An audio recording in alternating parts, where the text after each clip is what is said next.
It's so nice to see so many people in the audience today. My name is Kate Paesani. I am the director of the Center for Advanced Research on Language Acquisition, commonly known as CARLA, and I am here to welcome you to the 2017 CARLA Open House. For those of you who may not know, CARLA is one of 16 language resource centers supported by U.S. Department of Education Title VI funding, as well as support from funders here at the University of Minnesota.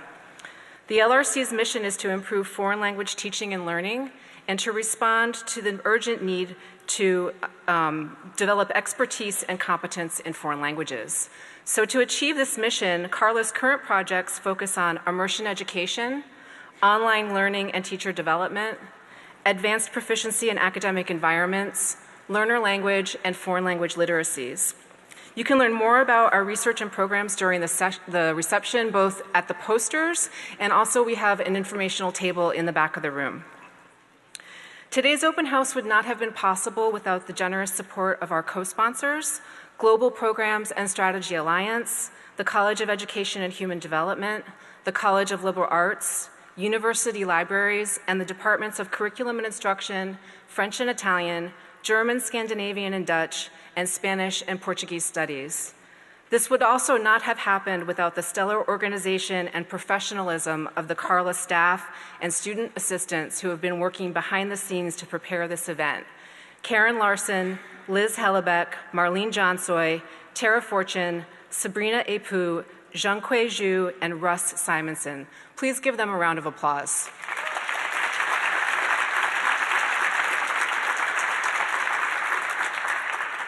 We're really eager to get started with our exciting program of events, which, in addition to the keynote presentation from Professor Claire Kramsch from UC Berkeley, includes a research poster session during the reception.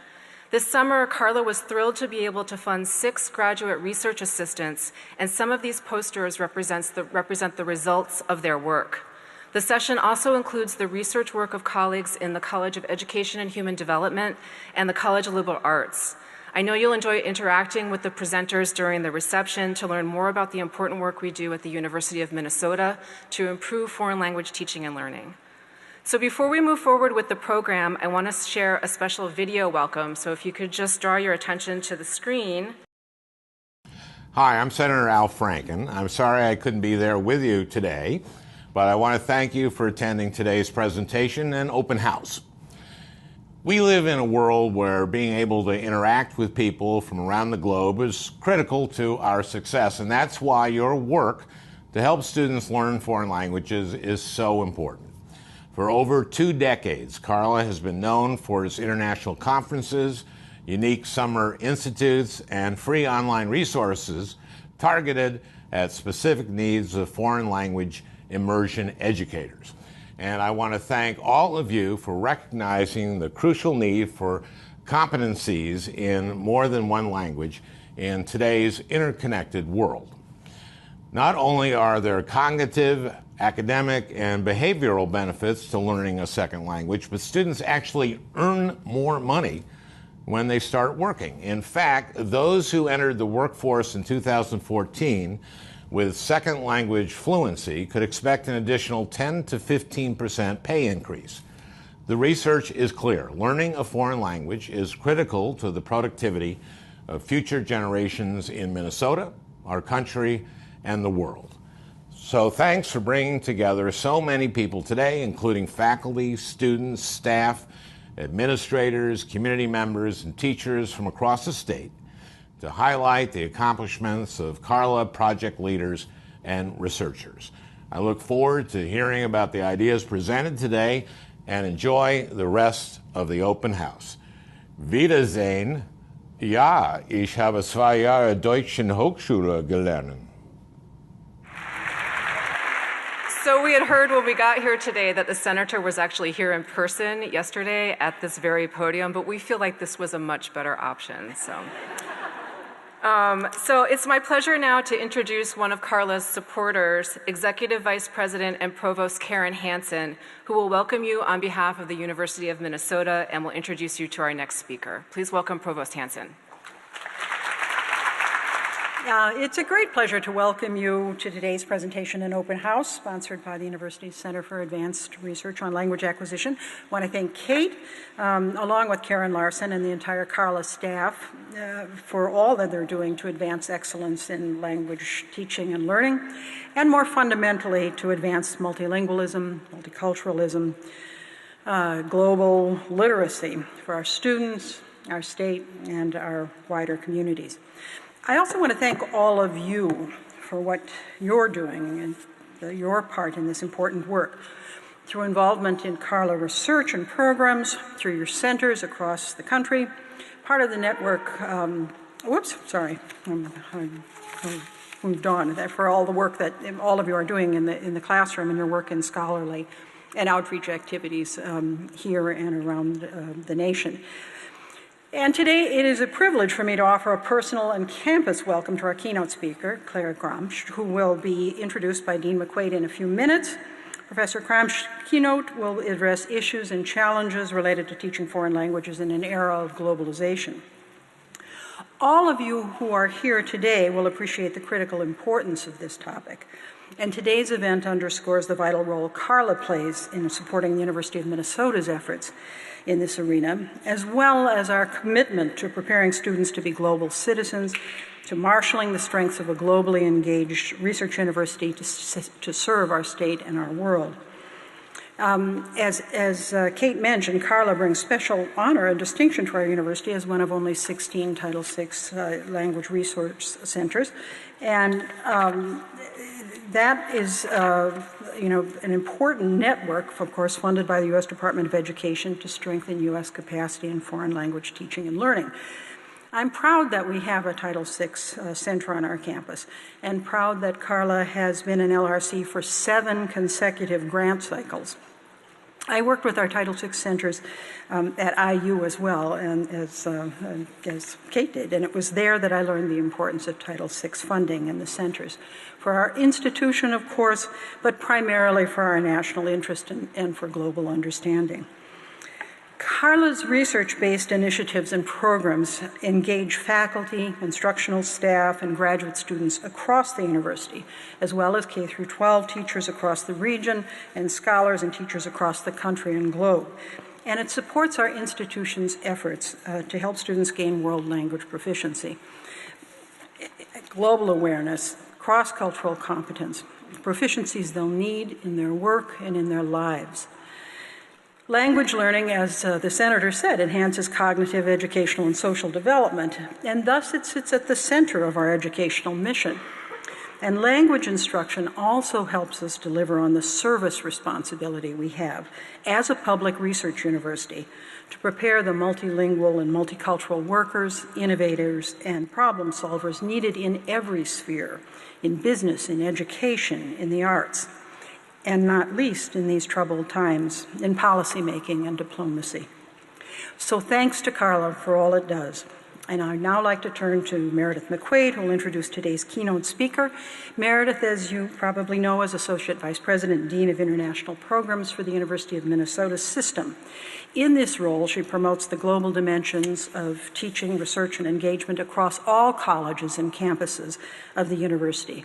And of course, she also oversees the Global Programs and Strategy Alliance, which includes CARLA.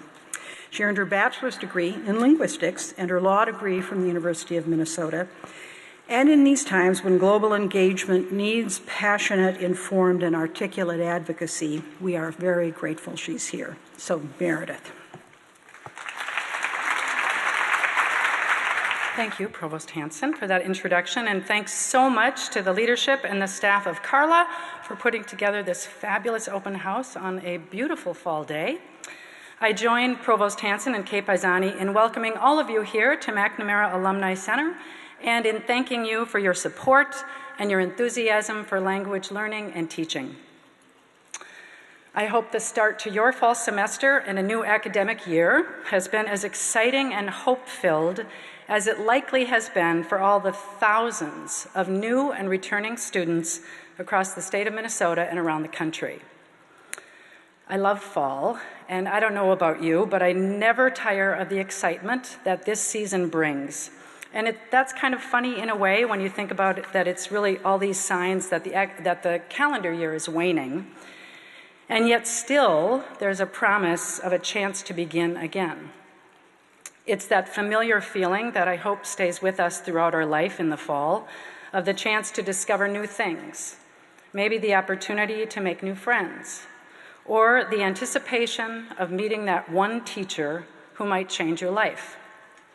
And that includes, of course, the possibility of finding that one language teacher who likely will change your life, by opening up a world of culture and food and music and social behavior, someone who opens the window through which one is encouraged to examine her own conventions of communication.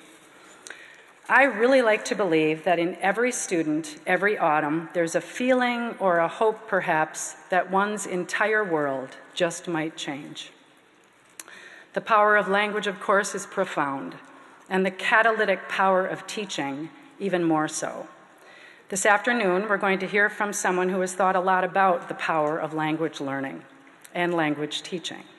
A well-known and highly recognized scholar and teacher whose work covers a wide range of topics associated with applied linguistics, with emphasis on social, cultural, and stylistic approaches to language study, about which she has written numerous articles, books, and chapters.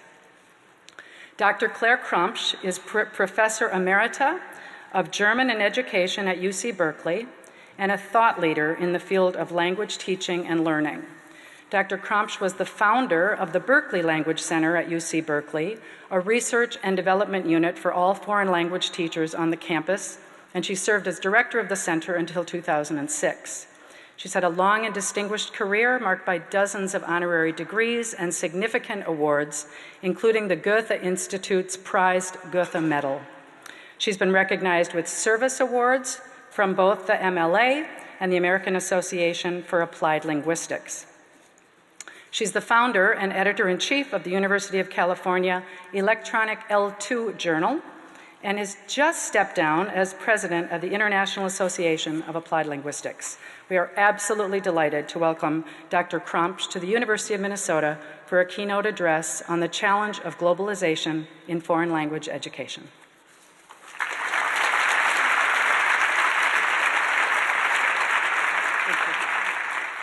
Thank you so much for this very kind invitation and introduction. And thank Kate for inviting me. I'm very honored. I'm very pleased to be back. It's been quite a while that I haven't been here, but I know CARLA very well. I've been keeping the progress of CARLA over the decades. And I'm very honored to be here. You're one of the oldest national foreign language centers on which we look from Berkeley with great envy, because my language center has nothing like the range of outreach that you have here at CARLA. So thank you very much. I will be talking today, yes, about the challenge of globalization in foreign language education, and be capturing your attention between you listening to me and we both on the same page watching what's on the screen. I will start. What I really would like to do today is share with you my growing concern and excitement, because today's globalized times are both exciting and worrisome. And I want to share with you my thoughts about the relationship between what foreign language teachers do in the classroom, which is what I've been doing my whole career. I am a teacher of German in the United States, even though I'm neither German nor American originally. I do come from France, and so I was trained as a German teacher in France. It seems to me that the ground is shaking under our feet now with what's happening in global times. A lot of what we took for granted about language, culture, intercultural communication in itself is not what it was when I entered the field as a foreign language teacher. So what I want to do with you is compare as what foreign language educators say today particularly through ACTFL and the ACTFL guidelines, and what is being done and thought of in terms of language and culture on the SLA, applied linguistics side of research, and then what is done among people who are concerned about globalization, social media, and what is going on with the internet, etc. So I want to look at all these things in a kind of ecological perspective. So I will start with 3 anecdotes that I will tell you now, and I will return at the end of my talk when we say, so what do we do? Which is generally what you do at the end of a speech like mine. So I will put them up because I want you to remember them, but I will put them up again after, at the end of my talk. So the first one, and these are 3 anecdotes that I and we have experienced personally. The first one happened in 2007 when the MLA report just came out, and I asked a professor of literature, and he happened to be, I will not name names, he happened to be the future president of the MLA. I said, how should we best prepare our foreign language learners to enter your upper division courses? Which is a reasonable question to ask as you are working in the lower divisions. How should I prepare the students who are going to enter your courses? And he answered without any hesitation, just teach them the grammar, we'll teach them the meanings. I won't comment on that, but my whole talk will be a comment on that rather shocking response. I found that an educational challenge. The second challenge I'm going to be talking about is captured in the following, the second anecdote, which I call an educational challenge. Around approximately the same time, I happened to be at a graduate school of education in another university in the United States. And in the break after my talk, I said to them, should the teachers that you are training prepare their students to become good citizens or good consumers?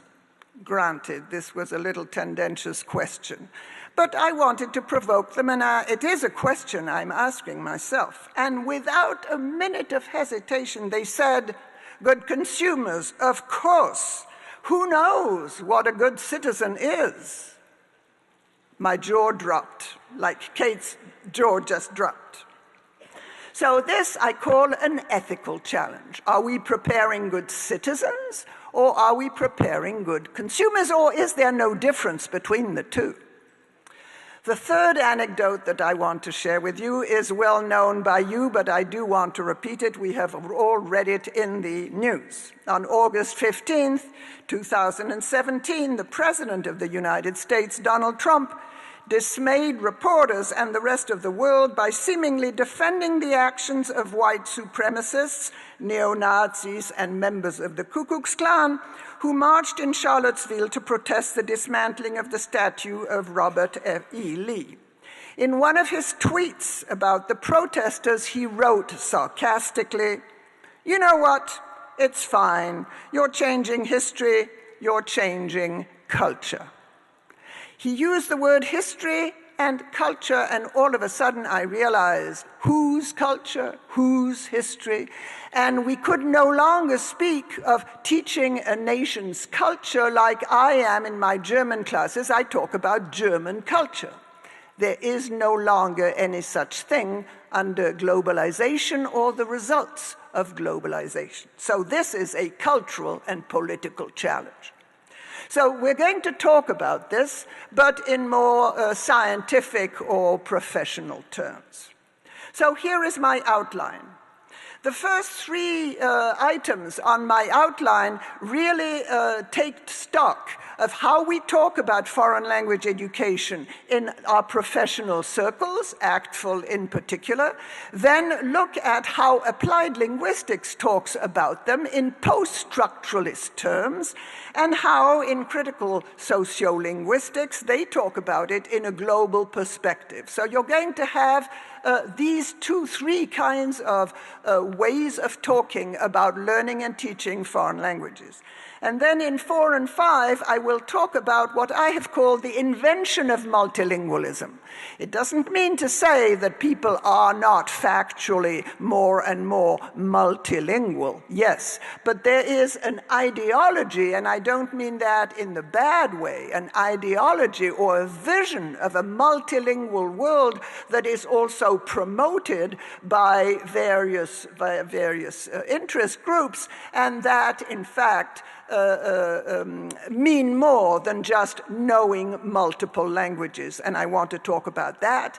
And that is happening at the same time as some people in applied linguistics are becoming conscious and worried about the invention of a new sort of monolingualism.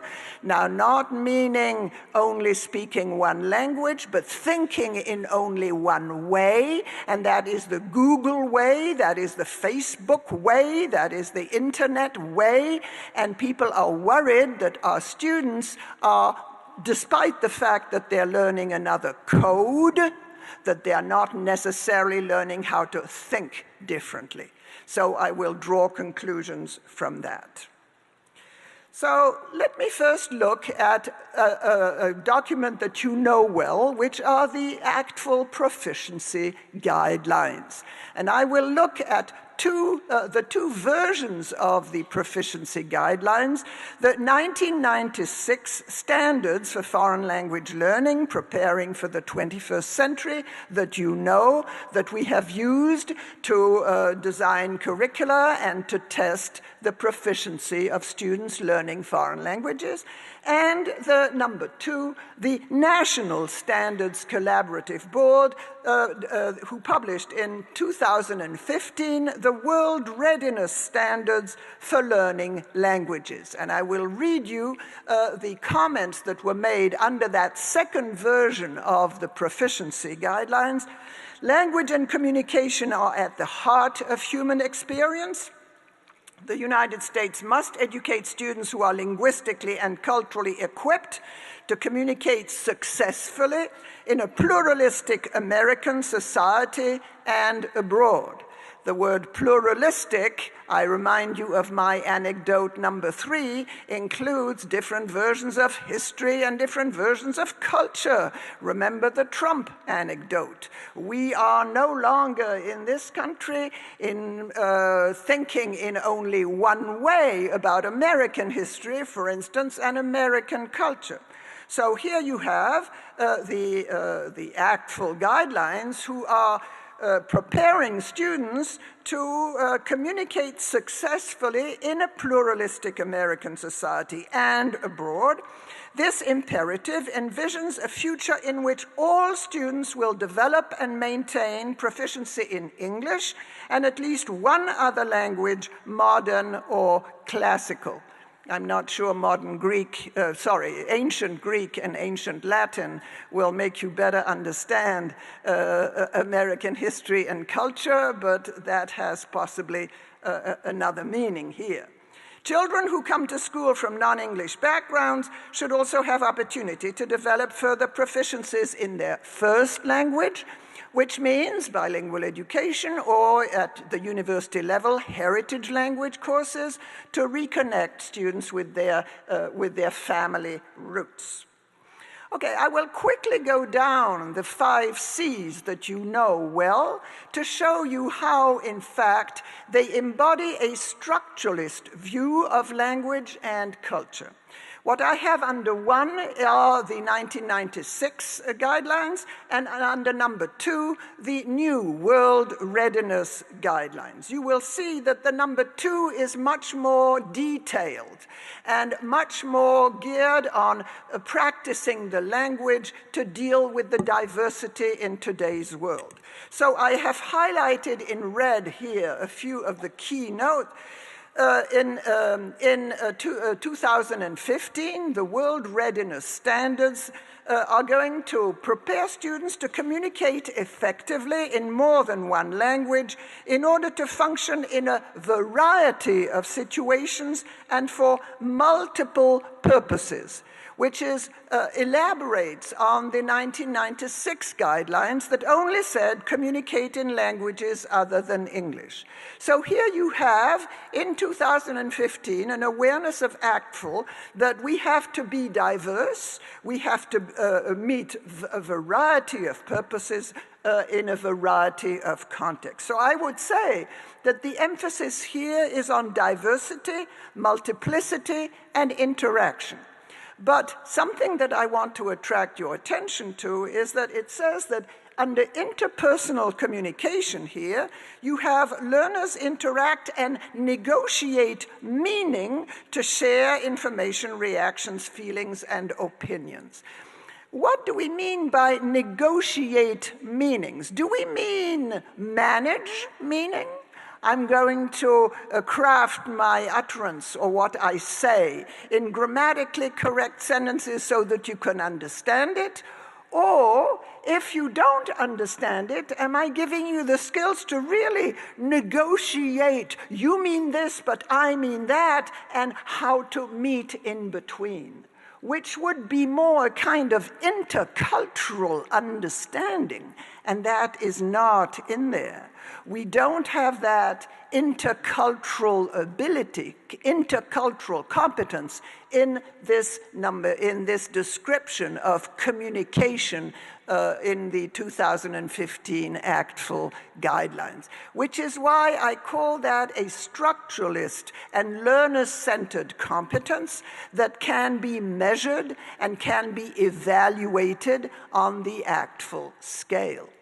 So ACTFL is very good at capturing the competencies that an individual learner has to have, but not very good at identifying what do you do when your interlocutor doesn't understand you or doesn't want to understand you because you don't have the same skin color, or because you have a different accent, or because you say things that you don't recognize.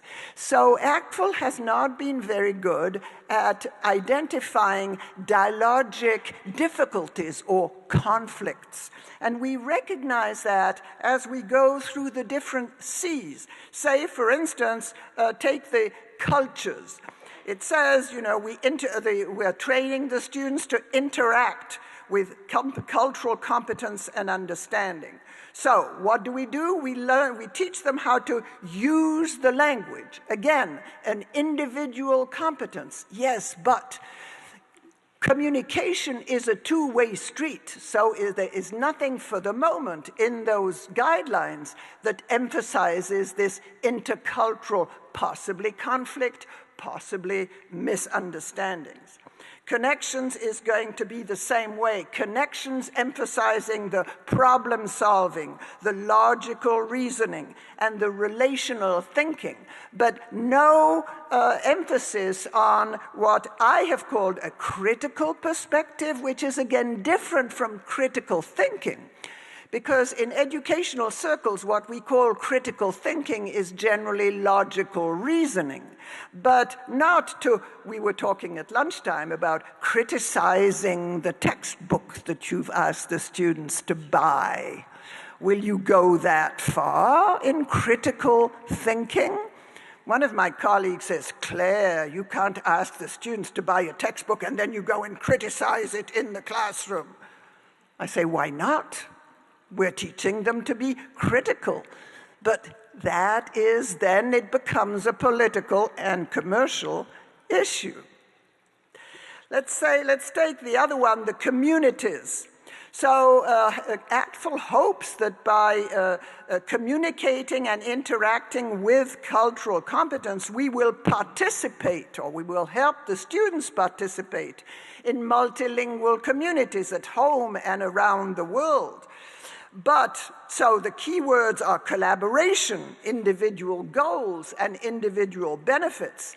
But I miss here the reason why I learned German was to establish peace and understanding between the French and the Germans. That's why I took up German.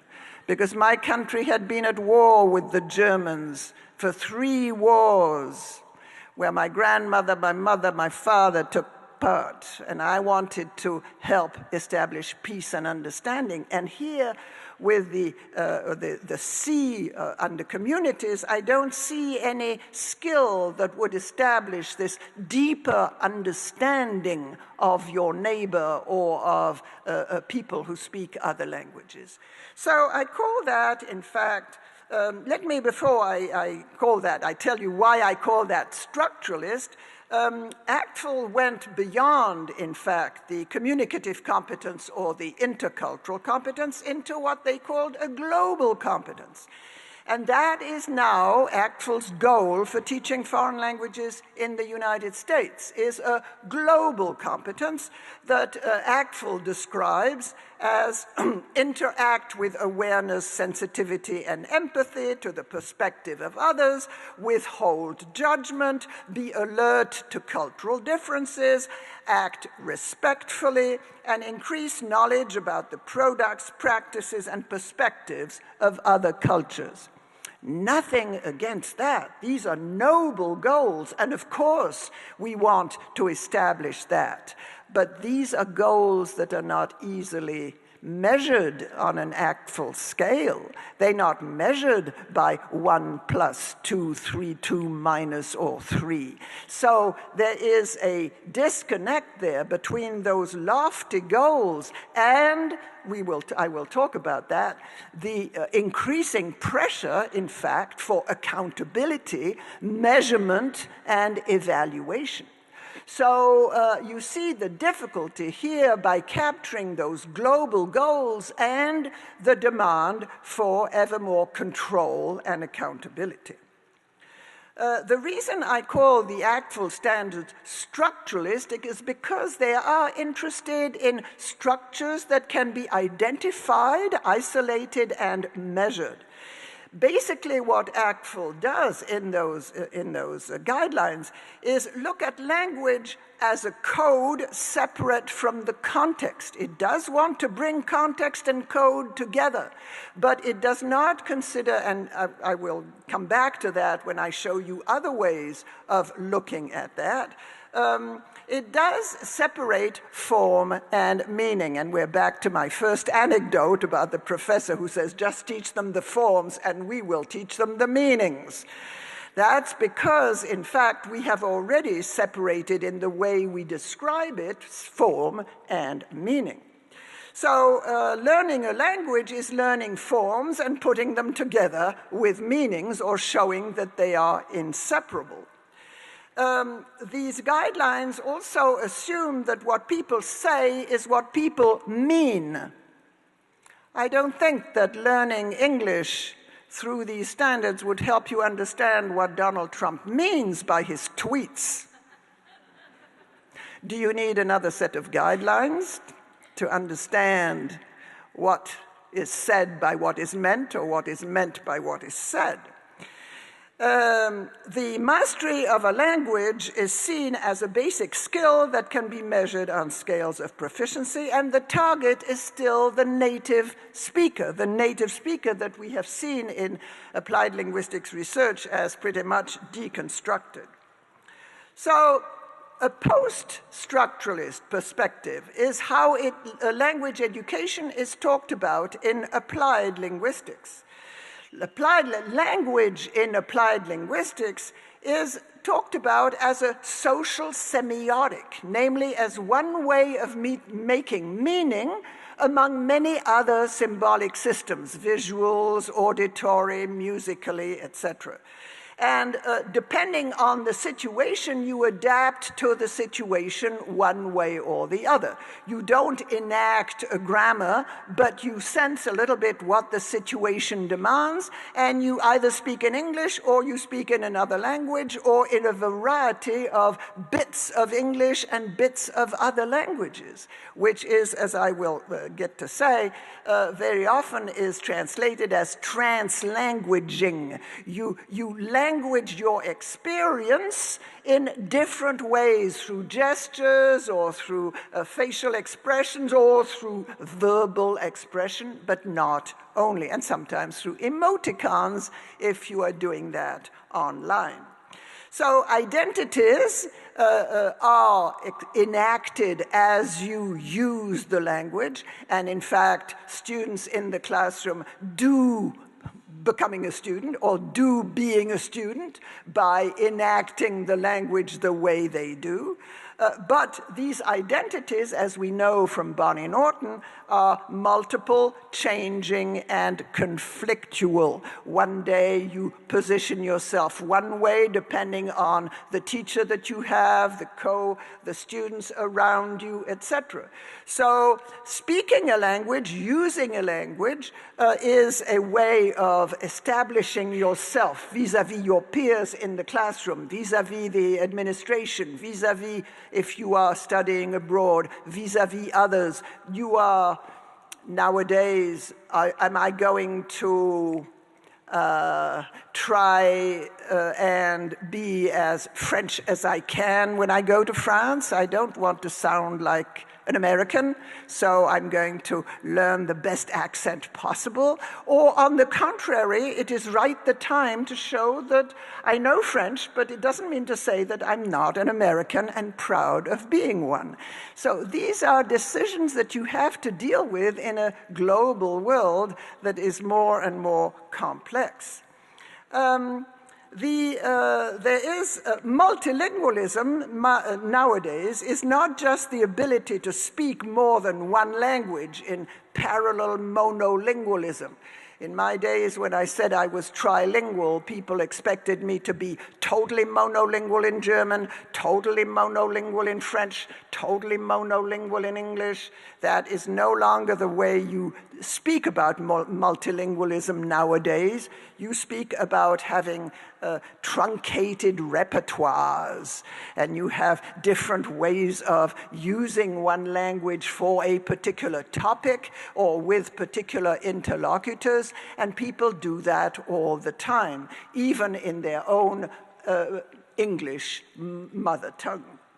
So we have nowadays, culture is no longer, of course, the national way of thinking of people who inhabit a country like Spain or France or Germany.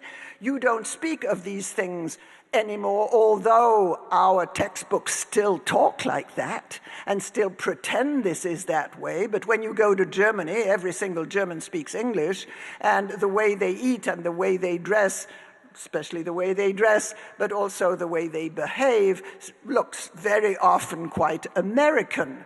So it is no longer the case that cultures are homogeneous, if it ever was, and makes it difficult for us when we have to teach one national language and one national culture. James G. has described culture as a discourse with a big D, which is a way of talking, behaving, speaking, thinking, etc., and is totally linked to language and the way we speak and write. At lunchtime, we were talking about teaching writing in a foreign language.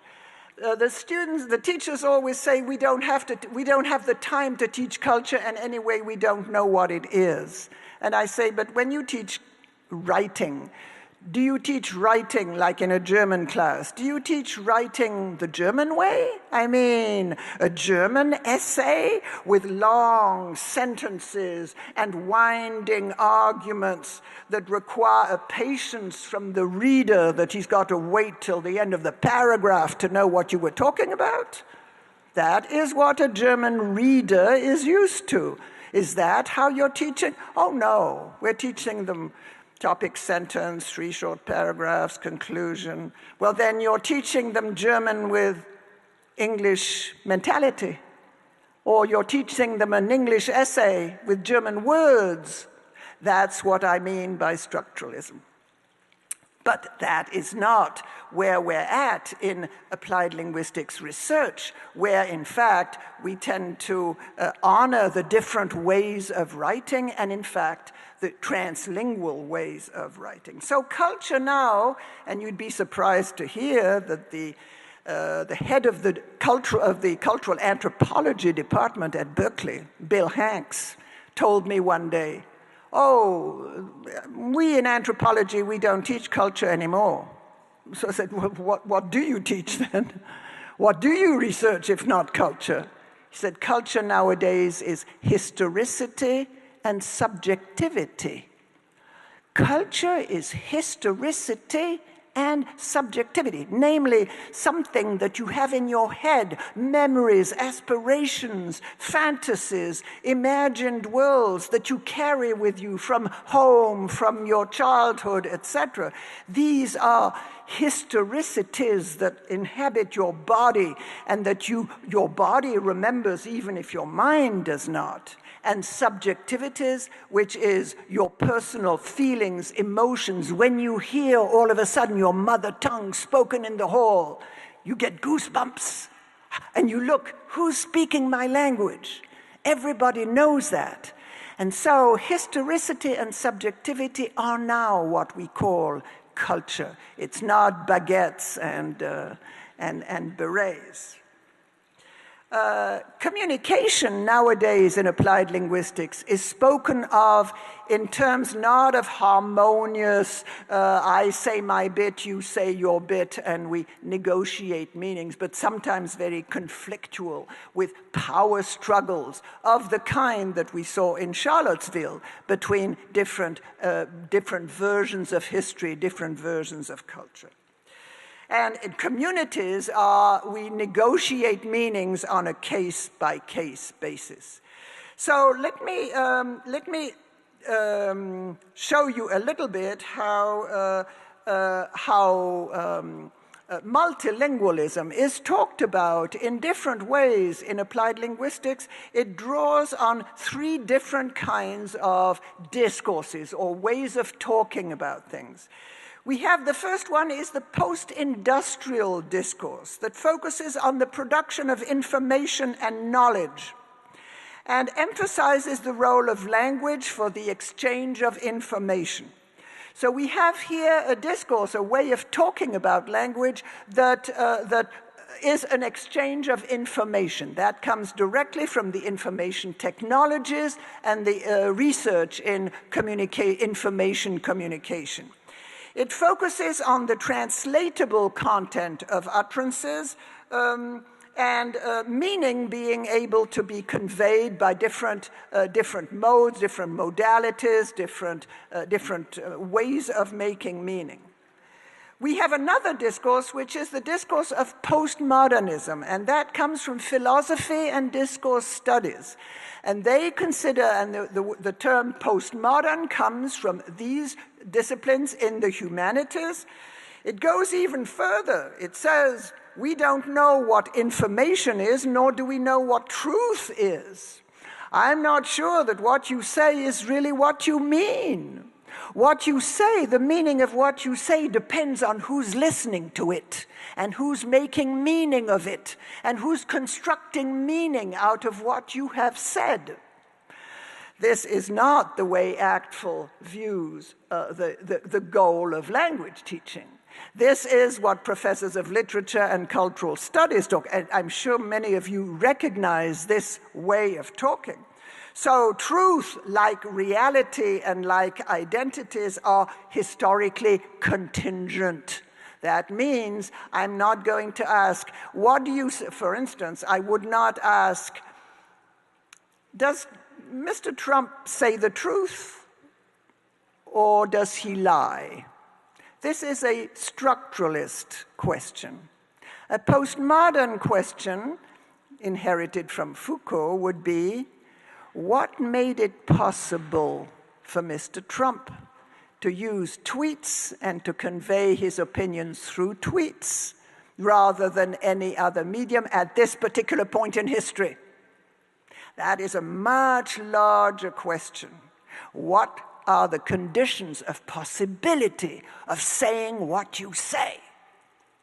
Why do you say what you say? Not what did you say, according to the dictionary, but what made it possible for you to say something like that and for me to understand what you're saying? What are the technological, the historical, the social conditions of possibility of you saying that and me hearing? That is the postmodern stance, so to speak. And then we have a third discourse, which is the discourse of globalization. The discourse of globalization, in fact, draws everything from the economic and informational culture in which we live. It has been by a certain David Barney, who is in communication studies. He calls that the dramatically increased international migration and a concomitant proliferation of multi-ethnic societies and diasporic communities, the rise of media technology and interpersonal communication across vast distances. The people who talk this way about language and communication see language as one of many, many meaning-making practices and symbolic systems that are very much dependent on the material substrate, the material way, the online electronic material through which you convey messages, or the face-to-face, or the Skype, or the different modes that are at our disposal nowadays, and that are changing not only our habits of opening our computer and Skyping with our friends, but are changing the very axes of space, time, and reality. Not only are they bridging enormous distances, you can Skype with people around the world. The time, it collapses time around the world and makes you feel that you're absolutely in synchrony with people in other time scales, in other time lines, but also your sense of reality. And that is what many of us are concerned, is that our students who are encouraged to go online and chat with foreign language speakers around the world, imagine that the person they see on their screen is the very same person who lives in China and in various parts of the world, and that there's no difference. Because the words on the screen might be the same, but you don't interact online the way you interact in face-to-face. Even you're not talking to me now, I sense your attention. I know, I imagine your feelings. I can read it on your faces. It would be totally different if I was teaching a class, as we often do, online and have those faces online. It's a totally different reality. And yet we have not explored those differences. So I want to move on, because I can see my time is going, but I want to move on something that has been suggested. And it's been suggested not so much by foreign language educators, but by educators who teach English or are interested in the teaching of English. In order to meet the demands of the multilingual students who are in our classes, and whom they meet not only in our classes, but when they go abroad, and they will meet when they go abroad, we've got to teach them, so the saying goes, not just to speak the foreign language, but to know how to operate, as the MLA report says, between languages. And what they mean is that nowadays, a lot of people say, people like Kanagaraja, like Ophelia Garcia, Li Wei, that the boundaries between the languages, I speak French, I speak English, you know how to recognize English from French, from German, that these boundaries are artificial, that they were good to create the nation state, to give an identity to the nation state, but in fact they are totally artificial, and that meaning is meaning, and that we should, in fact, the more people in the world know at least two languages, their native language plus English, which is the case around the world, we should, in fact, honor their ability to think and speak in different languages, and we should encourage, in fact, in the classroom, what we observe bilinguals do all the time, like Puerto Ricans in New York. They speak a mixture of Spanish and English that is a language in itself. It's not English plus Spanish. It's a kind of Spanglish that is a language in itself and defines their identity as bilinguals. And people like Kanagaraja will advocate that in foreign language classes.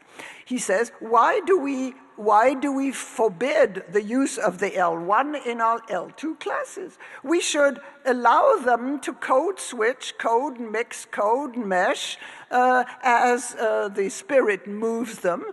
It would facilitate their knowledge of the foreign language. And anyway, when they go out into the world, they're going to meet people who code switch all the time.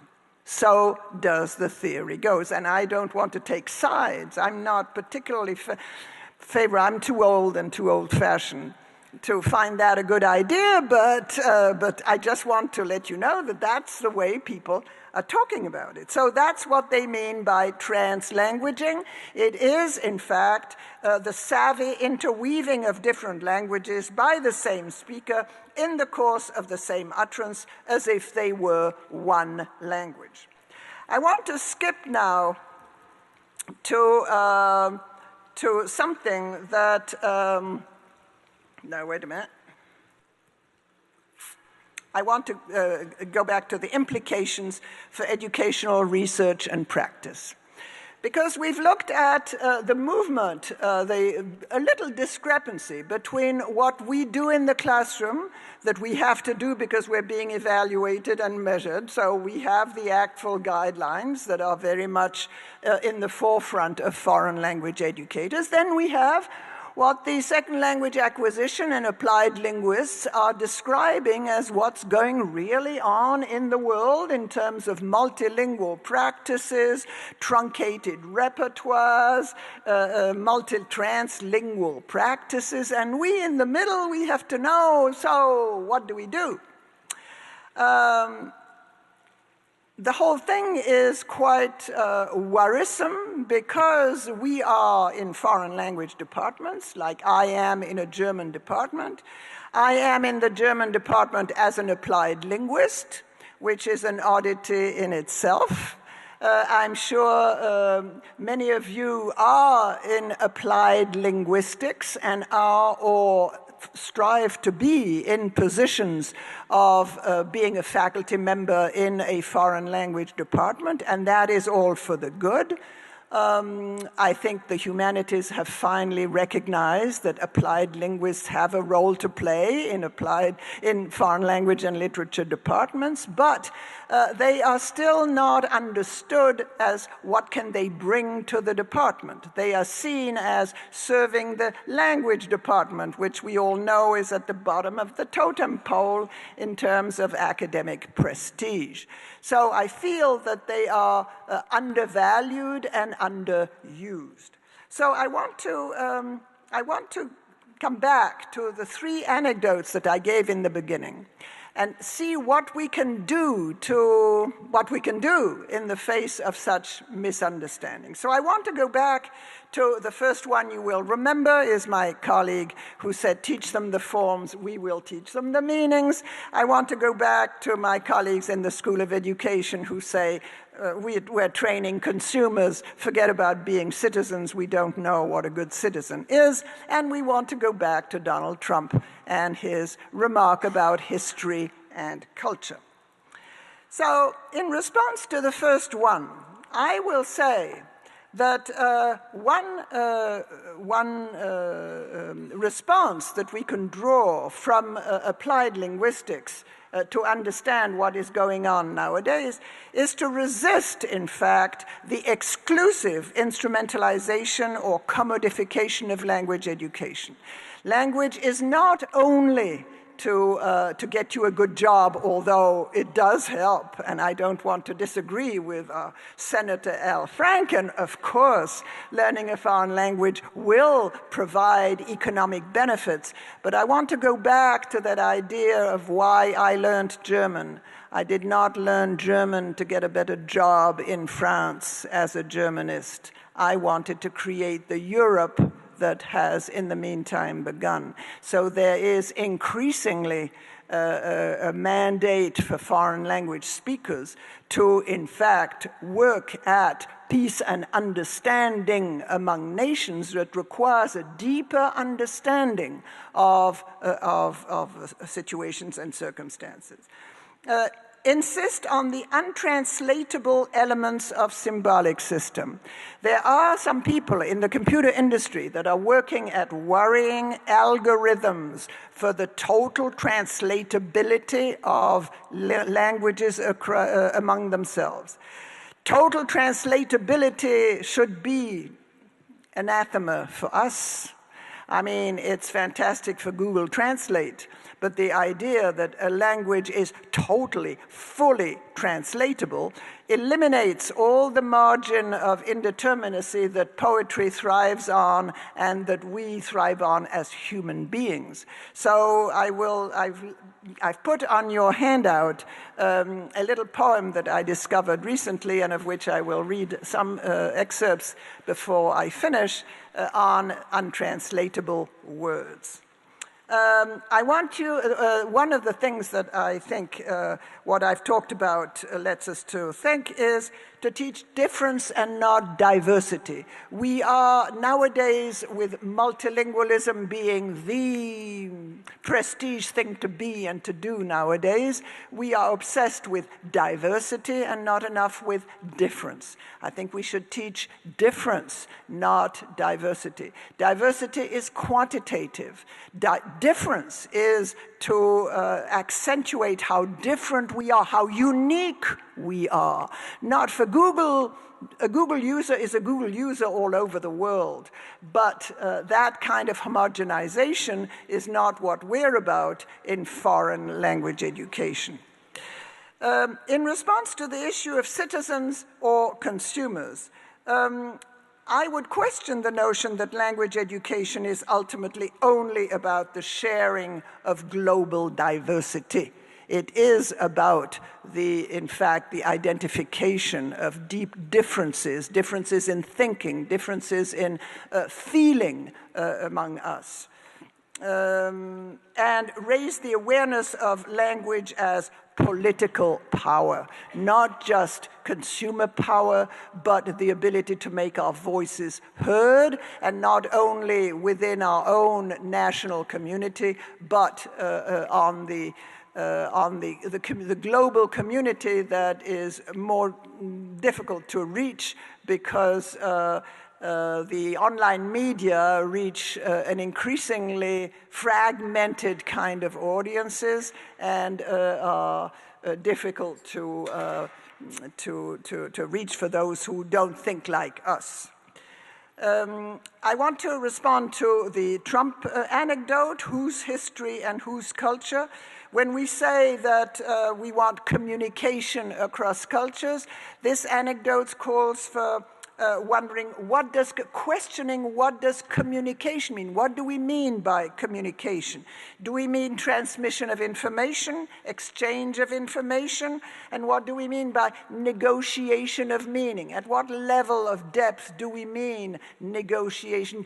In other words, what I'm again and again pointing out is how much do we accept controversy and conflict? Do we think that negotiating meaning is just finding the right word? Or does it mean, I know you don't agree with me and we're going to talk it out? There are many issues nowadays that are difficult to talk out, and yet we have to talk it out. And finally, the literature scholars versus the language scholars, back to anecdote one.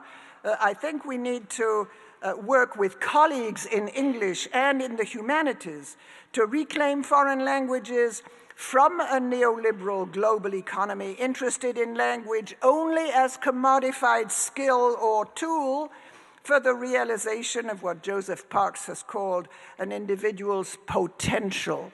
There is a tendency to look at the learning of a foreign language only as a way of realizing your potential, your individual potential.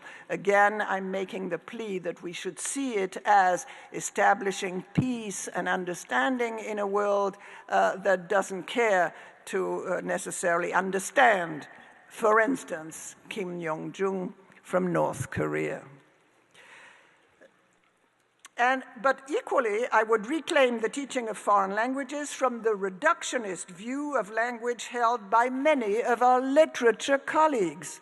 I think many of our literature colleagues should better remember that literature is nothing but language.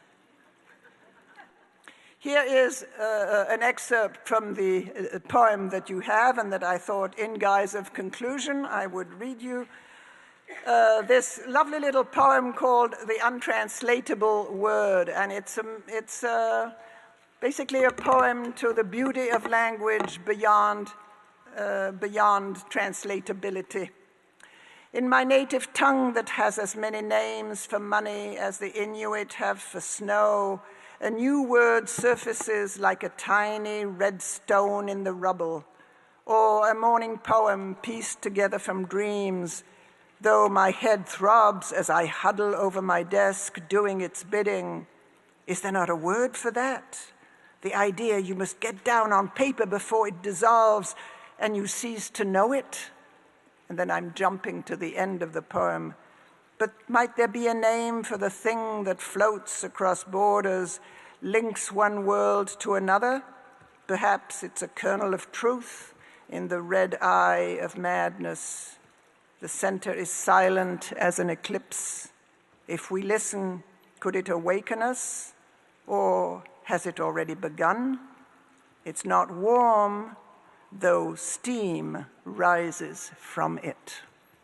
Thank you.